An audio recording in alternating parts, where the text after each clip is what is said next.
I'm Lee Mackenzie, and over the years I've been lucky enough to interview some of the fastest racing drivers on the planet and get up close and personal to some incredible cars.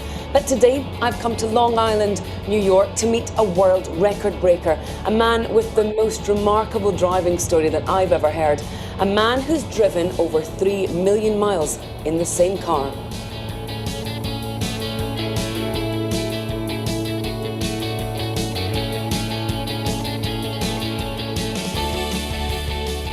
Here's the man himself, Irv Gordon.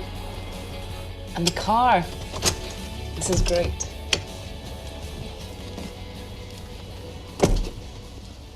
Irv, hi. I'm Lee. Pleasure. Lovely to meet you. It's a beautiful car and in such good condition considering everything you've been through together. We have been through quite a lot. It's so nice to be spending the day with you, and you've got such a remarkable story to tell. But to do that, we need to go elsewhere. And I'm betting that you're not going to let me drive this car. I'll go jump in this side. Irv, how big a part does this car play in your life? Oh, my goodness, what a question. I take better care of this car than I take care of me. Really? Oh, yeah. I mean, when was the last time I had my oil changed?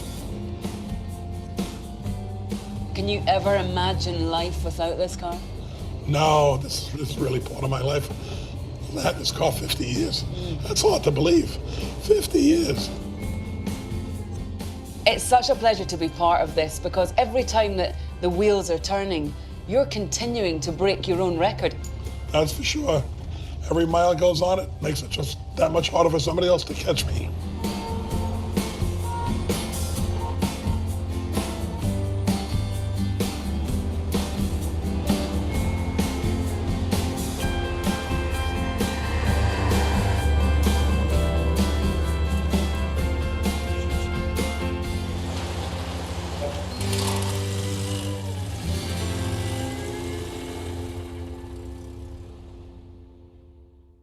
Well, here we are, Irv. This is the complete history of you, your car, and its incredible journey. What do you think?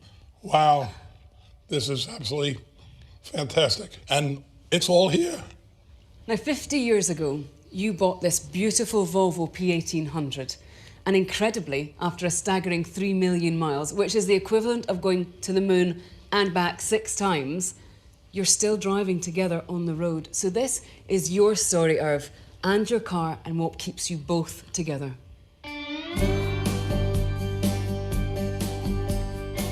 Well, Irv, we put together some photos of your 3 million mile road trip.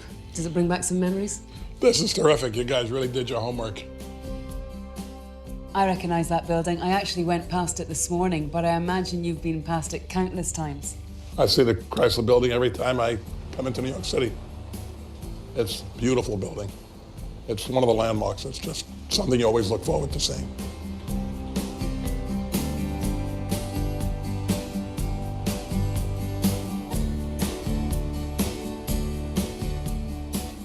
New York is such a busy city, and even at night it's a busy city, but I imagine it's a much nicer driving experience. I'd like to take a ride down by Weehawken. And from Weehawken, you can all see the downtown area of Manhattan, all it up. It's just beautiful. It's really, really very pretty. You can see the barges and the boats and stuff going by at 3 at night. In fact, I was there the other night, and it was a full moon, and it was just a spectacular view.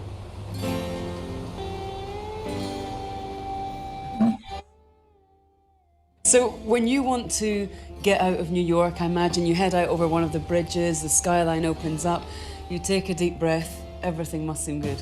You got that perfect. That's just the way it is. I take the Queensboro Bridge. It's just nicer to get up in the air, and I can see a nice view. I can see a little skyline of the city. Just realize that you're finally breaking free.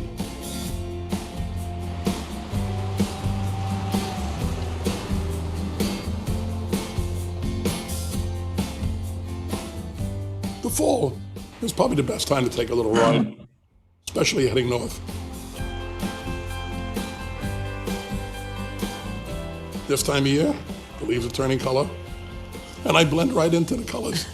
Nice red car, yeah. Got the red leaves, trees, trees turning colors and so on. It's fantastic.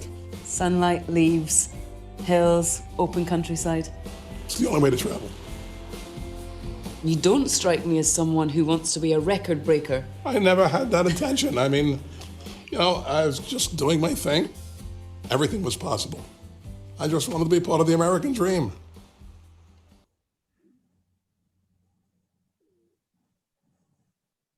Good evening. I'm John Holtzapfel, President of the Volvo Club of America. And on behalf of the officers and the thousands of members across this country and beyond, we welcome you to the Irv Gordon MilnMilr Scholarship Award webcast. We've gathered together tonight to celebrate the legacy of Irv Gordon, his record-setting achievement in his 1966 Volvo 1800, and to infuse the passion and philosophy of him into the next generation as our youth pursue careers in the automotive world as designers, engineers, and technicians.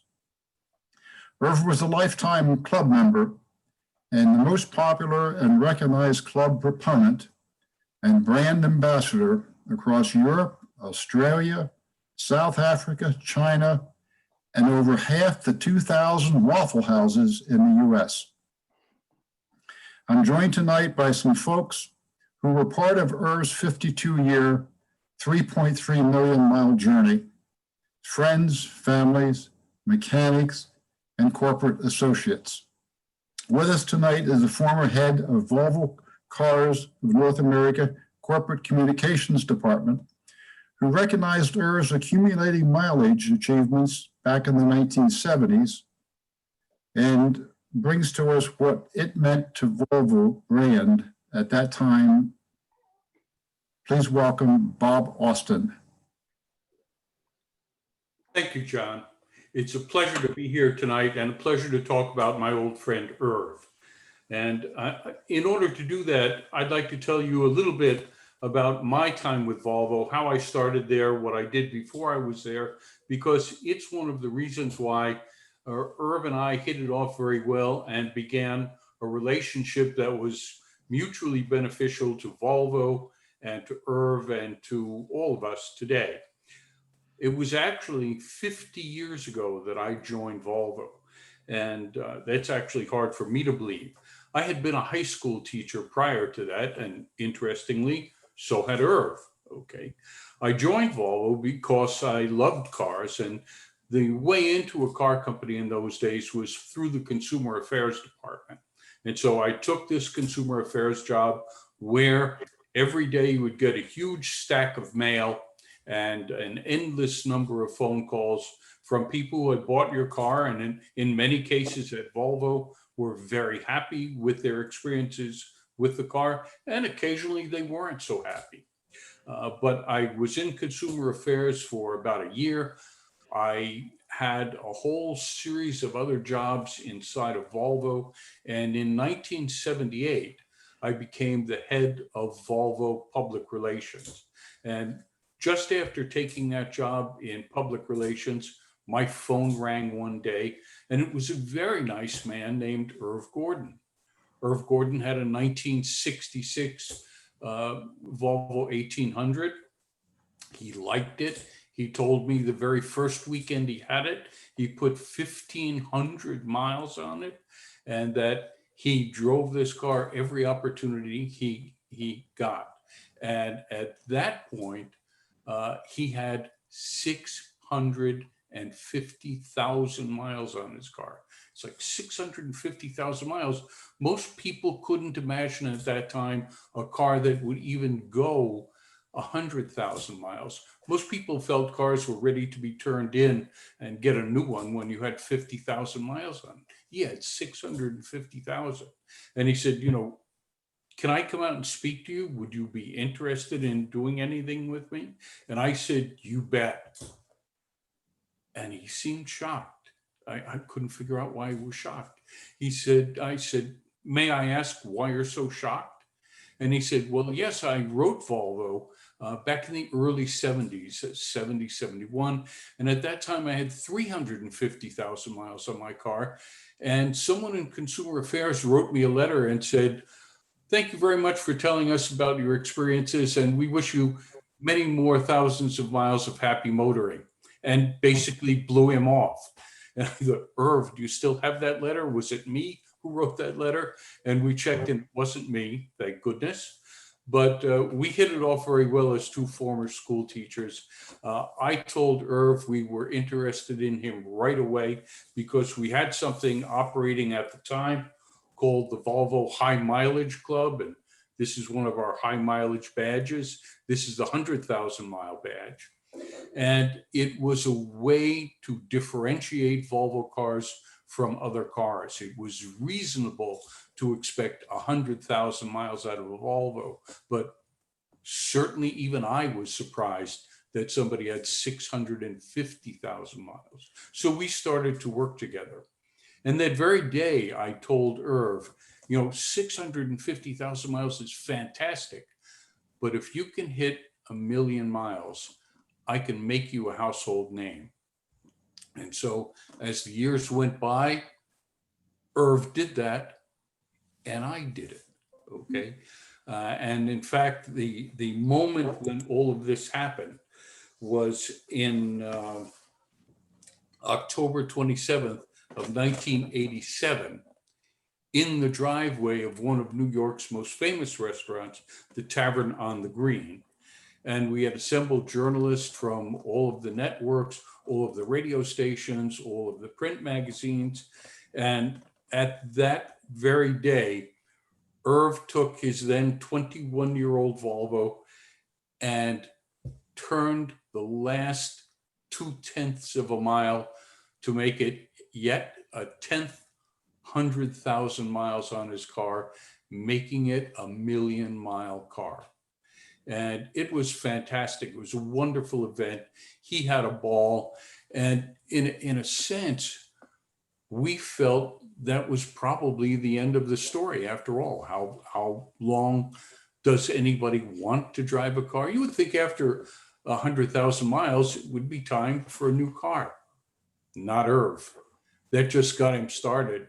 And in fact, we gave Irv a brand new Volvo 780, which was perhaps one of the most beautiful looking cars we ever built. He took it and he drove it, but he never stopped driving his P1800. So on and on he went. He was a celebrity, literally a celebrity. He was on game shows. He was on TV talk shows. He was on radios doing interview. He was at auto shows making speeches, at dealership making speeches. He was literally a celebrity. And I always found one of the most interesting aspects of it, the fact that we had to get headshots done of Irv and his 1800. And he would sign them and give them out to people, the most entertaining of which were the people who used to collect tolls along, for example, the Pennsylvania Turnpike, back when there were real toll takers instead of just easy passes. Irv would have to stop at the toll, not only to pay it, but to sign a headshot to give it to the people collecting the tolls. He was a wonderful guy. He was warm, he was funny, he was entertaining. He had great passion for driving, great passion for family, great passion for storytelling. And he brought a whole new dimension to Volvo. It was something that was beyond putting miles on cars. It was giving dimension to a company that made automobiles. And as I think John mentioned earlier, he was really an ambassador for the company. And he did a marvelous job for us. He never stopped driving his car. He continued, and in 2002, he turned his second 1 million miles in Times Square. And, that a second 1 million miles, can you really do that? And the answer is, yes, you can really do it. And I can tell you personally, there were people who said to me over the years, certainly that man cannot really drive all those miles. And I'm here to tell you, he drove every mile. In the 80s, I was racing, and I live in northern New Jersey. I went up to a fairly famous racetrack called Watkins Glen in upstate New York. It's probably 6 hours from my house, hundreds of miles away. I went up on a Friday night to go racing. Saturday morning, I went from the local motel down to the track to unload my car at 8 in the morning, and there was Irv standing next to my car. And I said, Irv, did you come up last night? You should have said something. We could have gone out and had dinner. He said, no, I didn't come up last night. I said, well, when did you leave to come up here? Because Irv lives 2 hours east of where I live. And he said, oh, I left at half an hour after midnight last night, drove up, just got here. And so he drove everywhere all the time, and he really liked driving at night. There were fewer cars on the road. It was a calmer experience. And so if you were out there on the road in the middle of the night and the highway was calm and still, that red car you saw in the distance was probably Irv Gordon putting on more miles. He was a wonderful guy, driving his 1800, and he continued to drive it. He turned his 3 millionth mile up in Alaska, which had been the last of the continental United States that he didn't get to. And I guess the other thing about Irv is, unfortunately, at some point, all of us have to leave this planet. And I can tell you that Irv, having gone at that point 3.3 million miles in his 1800, was actually on a mission working for Volvo. And he was working for Volvo in China, explaining to the public in China about the importance of regular car maintenance. Now, I know that may seem like kind of a strange idea, but you have to understand that most people today driving cars in China, their parents were not car drivers. Their parents rode bicycles. Automobile drivers in China are predominantly first-generation drivers. So the car culture that we have, where you grew up watching your father change oil or watching your father take the car either to the dealer or the service station to have the oil changed, they don't have that. That's not in their history. And so Volvo brought Irv over to China to tell stories about how with proper maintenance, an automobile can last almost indefinitely. And so that was really what this very special man did. He was made to tell these stories, and he told them convincingly in a wonderfully friendly manner. And he did it with a marvelous sense of humor and a laugh that was very distinctive. And you could tell when Irv was in a room long before you could see him, you could hear his laughter. So he was a wonderful man to be with. I know all of the people in the club, and most of us at Volvo who ever met him would never forget him.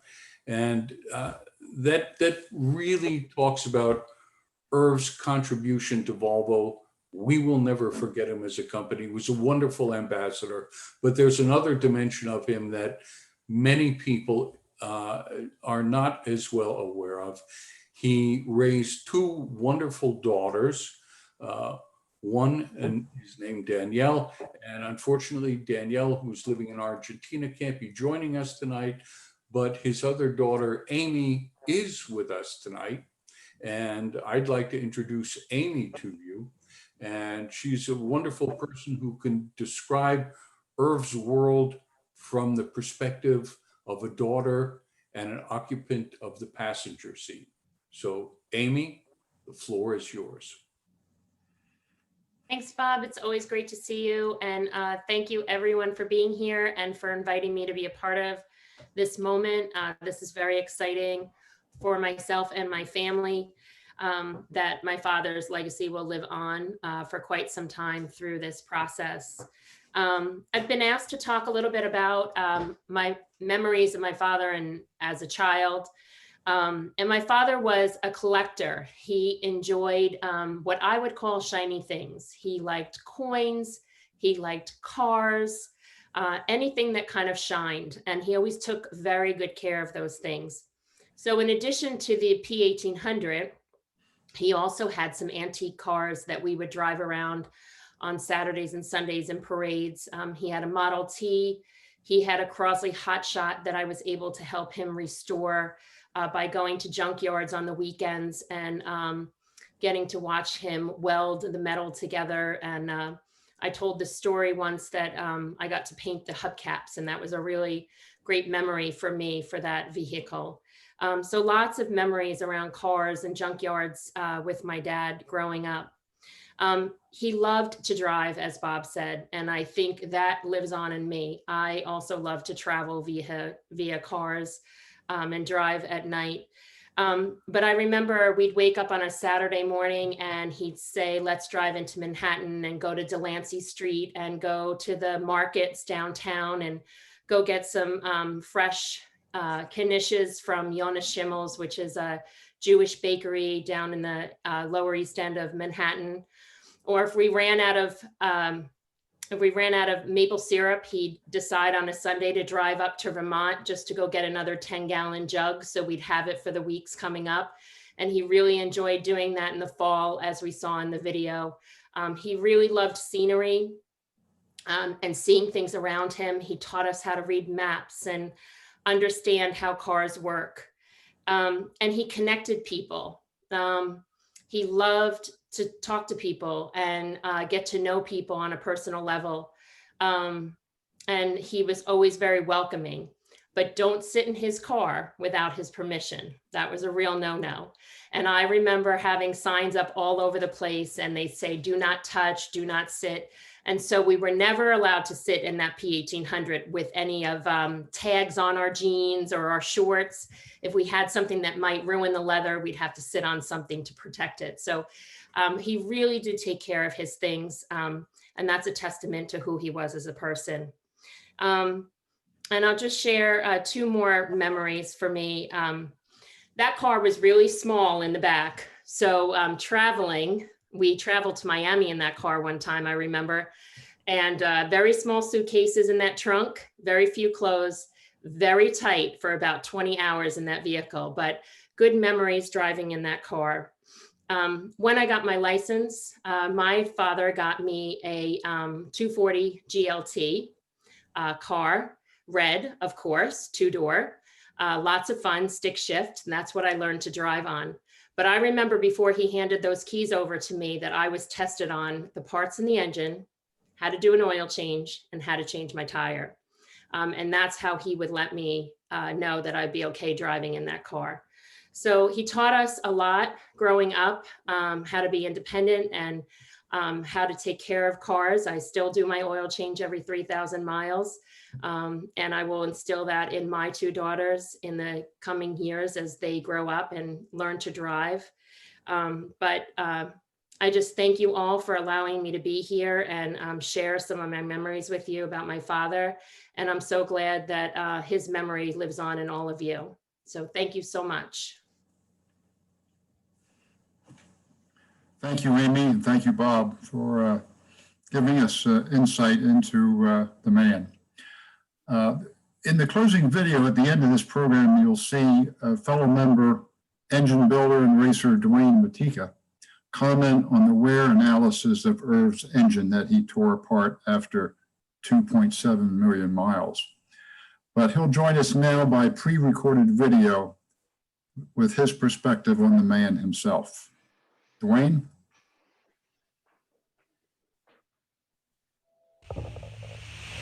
Hi, my name is Dwayne Matika, and I have been asked to do a short video in honor of our friend Irv Gordon. After thinking about it, I decided that probably the best tribute I could pay to him was simply to read the one that I wrote shortly after his passing. We all lost a friend, and Volvo lost the best ambassador a car company could ever imagine when Irv passed. He was a very good friend for almost 35 years, as we had much more in common than just the P1800. As many know, he didn't want anyone driving his car. Even Jay Leno was turned down. However, Irv, being the gentleman he was, never broadcast that fact, at least to me. And so I was fortunate on the day that he came to my shop to pick it up after we had rebuilt the engine. I still had some little details to take care of. Had I finished up early, I would have simply test driven it as I did every other P1800 whose engine I had rebuilt. I doubt that he would have minded.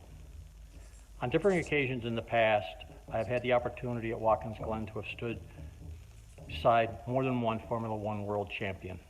The fact is not meant to impress, quite the contrary.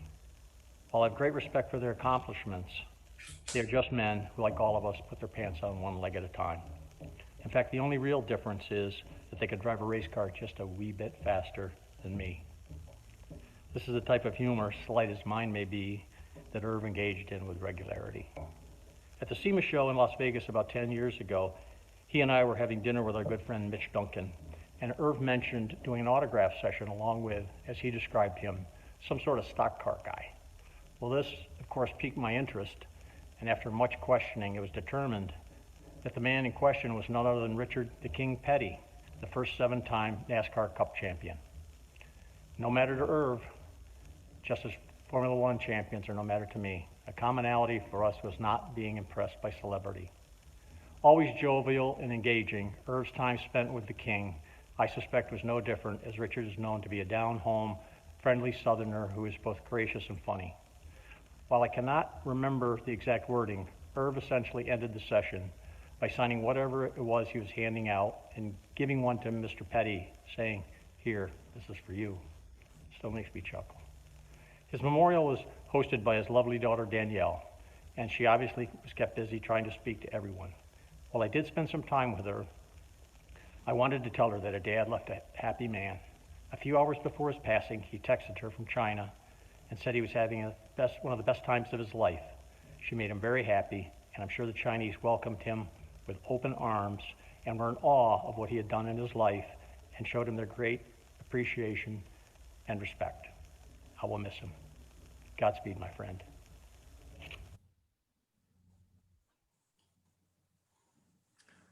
Thank you, Dwayne. At every club meet we'd have, folks would ask, "Is Irv here?" And they would be anticipating his arrival to join him in storytelling and just sharing stories among them. And they'll say, "Where is he now if he isn't here?" Well, I referred to him as the Waldo of the Volvo world.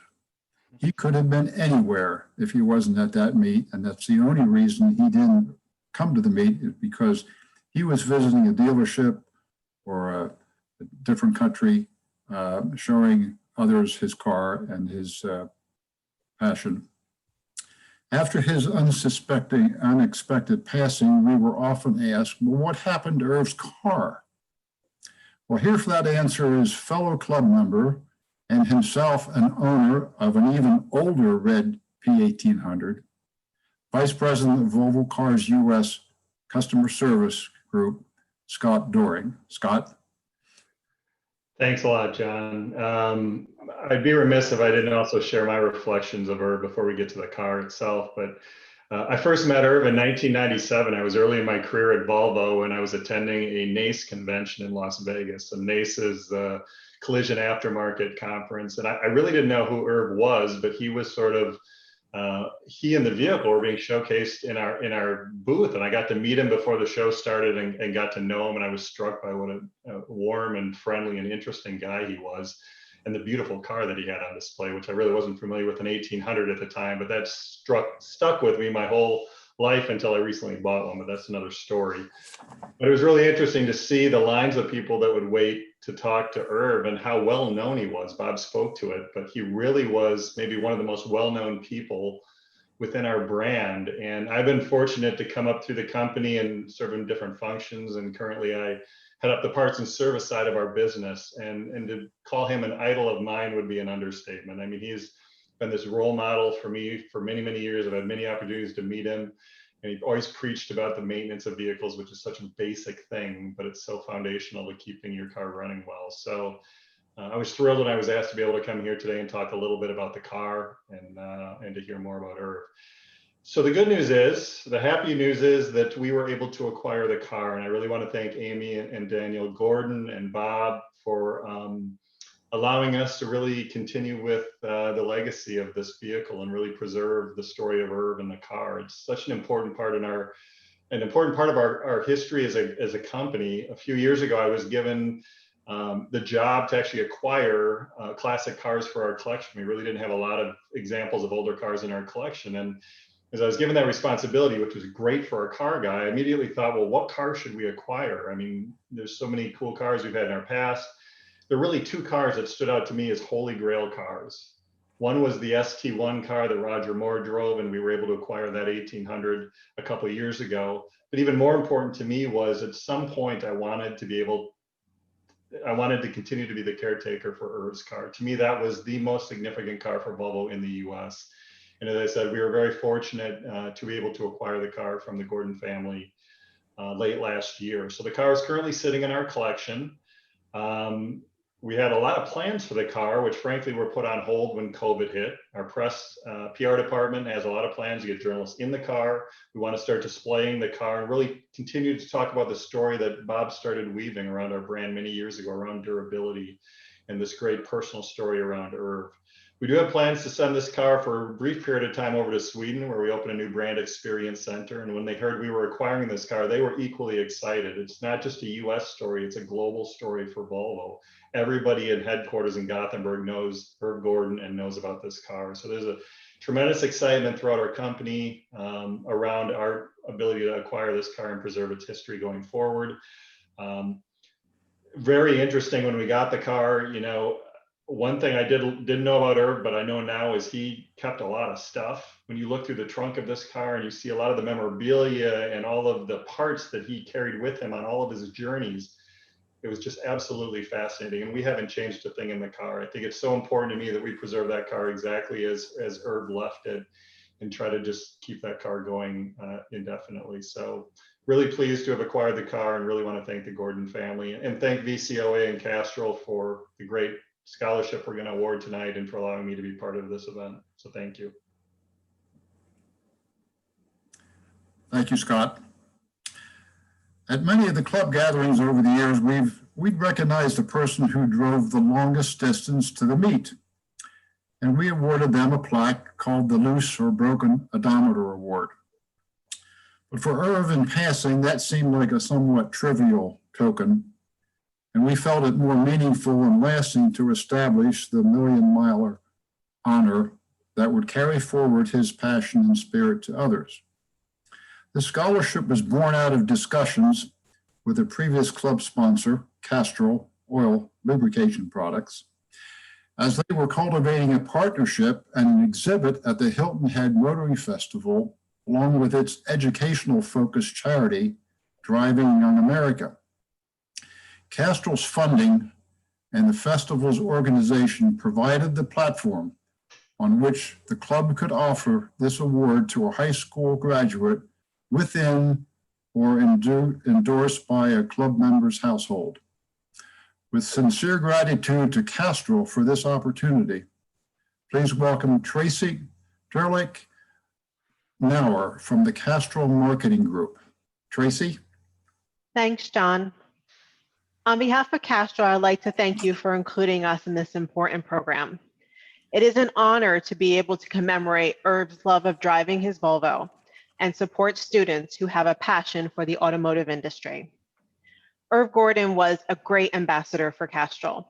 He demanded only Castrol motor oil in his 1800. Castrol is proud to have been part of Irv's 3 million mile journey. Castrol also knows how important it is to inspire and educate young automotive enthusiasts, as they are the future of our industry. The auto industry is undergoing an evolution with advancements in technologies and the growth of electric vehicles. And there is an unprecedented demand for skilled automotive technicians, with a projected 40,000 job vacancies in the next 4 years. That is why we partner with amazing organizations like Driving Young America, whose mission is to support students seeking an education in the automotive industry. Castrol is proud that we can endow this scholarship in Irv's memory and to help a deserving student reach their highest potential. And now I would like to introduce Lee Niner, Vice Chairman of Driving Young America and a member of the Hilton Head Island Concours Board of Directors. Lee? Thanks, Tracy. Good evening, everybody. It's my honor to represent Driving Young America here tonight and to speak to you about it. Driving Young America is the charitable fund of the Hilton Head Island Concours d'Elegance and Motoring Festival. One of our missions of Driving Young America is to support the education, inspiration, and creativity of youth who have an interest in the design, performance, restoration, safety, service and repair, or the historical significance of the automobile. To date, over $500,000 has been distributed to scholarships and to youth-oriented programs. We are very proud that Castrol has chosen us to partner with them in the 2020 Driving Young America Boulevard powered by Castrol virtual series. And it is our pleasure to be part of tonight's Irv Gordon MilnMilr Scholarship Award presentation. Our future is in our youth, and we cannot think of a better investment than in their education. Thank you. And now I'll turn it back to John Holzapfel for the presentation. Thank you, Lee. And Lee, along with Tracy and 3 club officers, Mike Dudek, Jay Norton, and Armin Brando, formed a 5-seat review committee that unanimously chose the winning applicant after sifting through resumes, transcripts, letters of acceptance, essays, and letters of recommendation. It gives me great pleasure to award this $5,000 scholarship to whom I believe I can safely say had his first ride in a Volvo long before he drew his first breath. He wrote the following closure to his essay. I am a Volvo guy to my core, and I want to represent my generation in the industry with an eye toward the future of engineering and design. I hope to one day work alongside other designers. I have been a long-time admirer of Irv Gordon and watched his remarkable journey around the world in his enduring P1800. Please join me in congratulating William D. Owens, also known as Liam, son of Holly and Davies Owens of Eagle, Idaho. Liam is entering his freshman year at Baylor University and is in Texas now with us to study with an emphasis in graphic design and mechanical engineering. I'd like to welcome the Owens family on board. Liam, are you there? I am. I want to thank you all so much for this opportunity. It's incredible to me that this small, seemingly niche of a passion could turn into not only a supportive community, but opportunity that I would never dream be possible. This to me is so much more than just a scholarship that'll help me go through college. To me, it's an indication that there is more than just a passion in life for cars. There's the community that surrounds it, and there's people like Irv Gordon who have accomplished things that I could never really dream of doing. The car I have at home is about to hit 200,000 miles, which to me is a terrifyingly large number, and I'm concerned about things that might go wrong with it. But to me, it's just inspiring that someone like Irv Gordon could accomplish this feat. And I just want to thank you all so much. This has been such an incredible opportunity and a unique journey to work alongside my brother and so many other friends on our Volvos and reflect that in my paper that I've written for you guys. So I want to thank you all so much for those who planned out the logistics and coordinated this scholarship, and to Castrol Oil, I want to thank you so much for extending this to me. I really appreciate all of the help that all of you are offering me getting through college, and I'm excited to see what the future holds for me, especially in cars. Well, we also want to join words of affirmation and appreciation. I'm Davies, my wife Holly, Liam's younger brother Bennett, and his older sister Hannah is also on. We can say hi to her as well. But yeah, we are so grateful. I can't think of a more wonderful brand. We are definitely the Volvo family here in our little workshop at home. All 3 of our kids came home from the hospital in a Volvo. We weren't always a Volvo family, but back in '94, my sister, who's also watching tonight in Atlanta, was driving a 940, was rear-ended by a Ford F-150, and put the back bumper in the back seat. The police said you would never be alive if you were in any other vehicle. And from that moment forward, we were a Volvo family. We've never turned back. And we're grateful to the brand, and we're grateful to the VCOA and to be here tonight. So my wife, Holly, I wanted to share a word too. So. Oh, well, I'm just so excited. I'm proud of Liam, and I have many memories we do of going to shows and meeting Irv. And I think Liam met him when he was like, a few months old. And I'm just so excited that this is a part of an event that honors such a wonderful man. And Irv is just, he had the best smile and such a contagious enthusiasm. And he was obviously a perfectionist when it came to his cars. And Liam is a lot like that and loves to take care of his things that are special to him. So I'm just thrilled with all of this. So thank you so much for this opportunity. Holly's being very gracious. So often our family vacations are to VCOA events, and Irv and many of those was there early on, as Holly's saying, in Miami and others. And Bennett is a part of our family and a great Volvo supporter as well. So we are deeply appreciative. Congratulations to Liam. Thank you for all of you who put this sponsorship together. It means so much. Certainly as a dad trying to get kids through college, this is a huge help. So a heartfelt thank you to you, and grateful for all that you're doing to make this possible. Thank you. I know Hannah may be on there too. Well, thank you. And again, congratulations, Liam. I'd like to again express my appreciation to all of those who you've heard from tonight, and to Lindsay Harrell, president of the Hilton Head Motoring Festival, for facilitating this scholarship presentation and opportunity and coordinating this evening's program. As we conclude tonight with the second half of that opening video, I'd like to quote the closing line of those multiple replies that Irv received back in the 70s from Volvo when he wrote them about his advancing odometer. And I quote, those letters were closed with this phrase: "We're happy. You're happy when you're Volvo. Drive safely and don't forget to buckle up." Good night.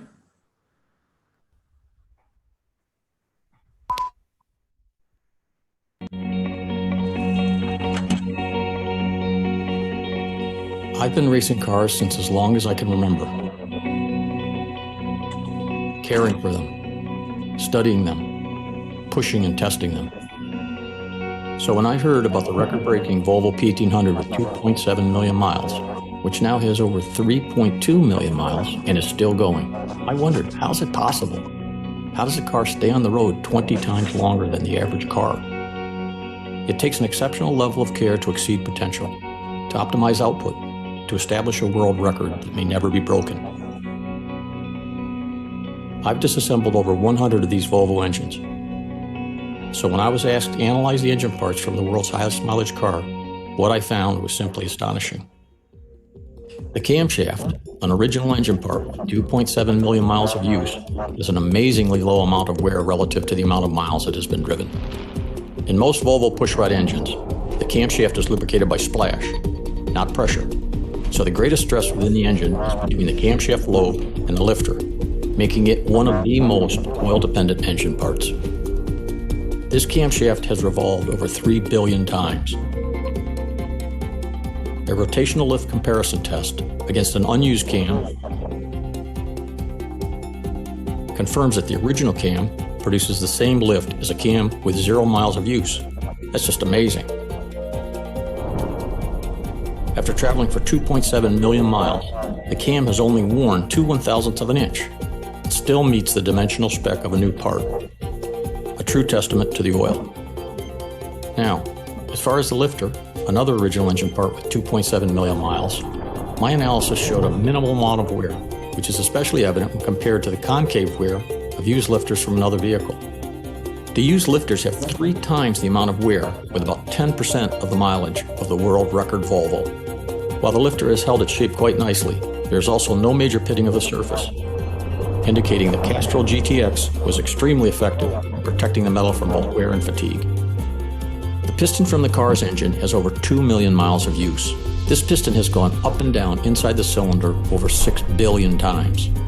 In a study done at Cambridge University, They etched down into the surface, one layer at a time, analyzing each layer's elemental composition, and found the Castrol GTX had migrated below the piston surface. Quite remarkable. As we can see, there's very little carbon buildup on this piston. I've seen pistons with far fewer miles show much greater signs of carbon buildup. You can also see there's almost no scuffing on the skirt of the piston, and the bottom of the piston has no scuffing at all. Overall, the piston is in remarkably good shape, a true testament to Castrol GTX, which clearly performed exceptionally well.